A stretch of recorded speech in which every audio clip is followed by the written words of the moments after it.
There is no scientific basis for the decision by Minister Nkosazana Dlamini-Zuma to once again extend the national state of disaster, the 24th time she has done so on our count since 2020, and without offering any explanation to the South African people or to Parliament.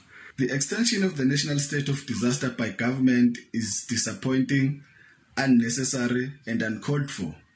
In fact, this is the most irrational decisions ever taken by this government. As the National Freedom Party, we're hoping and expecting against all odds that Minister of Cooperative Governance, Minister Nkosazana Dlamini-Zuma, was going to announce the lifting of the national state of disaster as well as the lockdown. Extending the national state of disaster without consulting opposition parties is totally unacceptable.